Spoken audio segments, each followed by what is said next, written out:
오늘은 누가복음 4장 31절부터 44절까지 말씀입니다. 제목은 이것이 나의 사명이다. 갈릴리의 가버나움 동네에 내려오사 안식일에 가르치심에 그들이 그 가르치심에 놀라니 이는 그 말씀이 권위가 있음이러라. 회당에 더러운 귀신 들린 사람이 있어 크게 소리질러 이르되 아 나사렛 예수여 우리가 당신과 무슨 상관이 있나이까? 우리를 멸하러 왔나이까? 나는 당신이 누구인 줄 아노니 하나님의 거룩한 자니이다.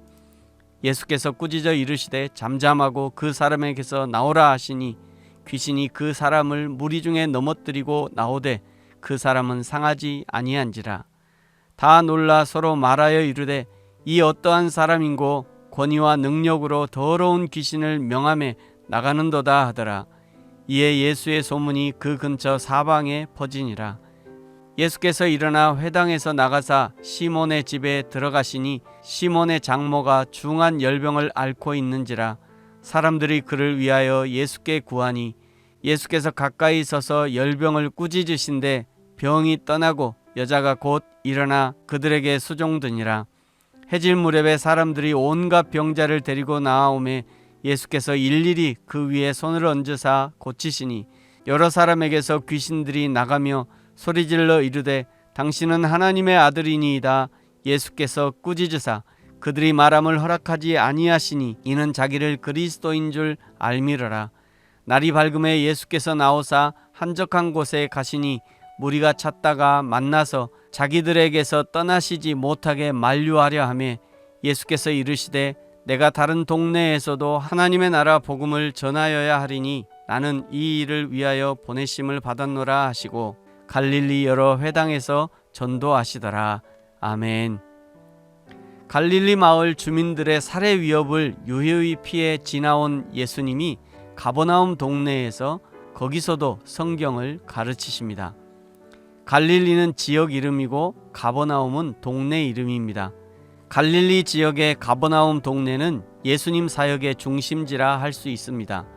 33절에 예수님이 회당에서 가르치실 때 더러운 귀신 들린 사람을 만나게 됩니다. 34절 당연히 사단 마귀는 사람으로 오신 예수 그리스도 하나님을 알아봅니다.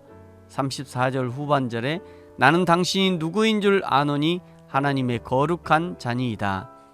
사단 마귀가 아는 예수님의 정체는 무엇일까요? 하나님의 거룩한 자, 즉 3위 하나님 중 2위에 해당하시는 성자 하나님이심을 알았다는 것이죠. 두 번째, 예수님께는 심판하시고 멸하시는 권세가 있다는 것을 알았습니다.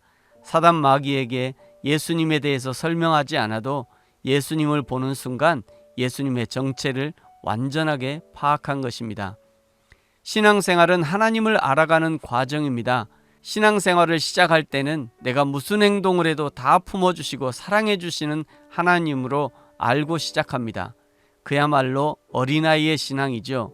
먹여주고 재워주고 닦아주고 안아주고 보호해주고 머리끝부터 발끝까지 완벽하게 보호해주시는 하나님의 사랑을 느낄 수 있습니다.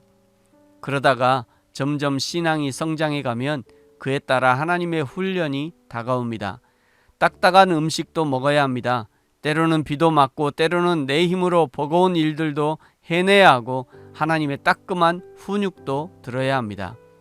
그렇다고 그것이 하나님의 사랑이 식거나 변질된 것이 아니라는 것을 알아야 합니다. 성도의 신앙이 성장하는 만큼 아버지 되신 하나님과 인격적인 관계를 갖기 원하시기 때문에 인생이라는 과정에 겪어야 할 모든 과정을 겪을 수 있도록 허용해 주시는 것이죠. 성도의 신앙이 성장해서 하나님의 본심을 알아가는 것이 성장하는 신앙의 바른 태도와 반응입니다.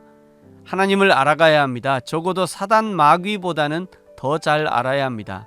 왜냐하면 하나님이 우리를 하나님의 자녀로 여겨주시기 때문이죠. 35절에 예수님이 잠잠하고 그 사람에게서 나오라 한마디로 더러운 귀신 들린 사람을 고쳐내십니다.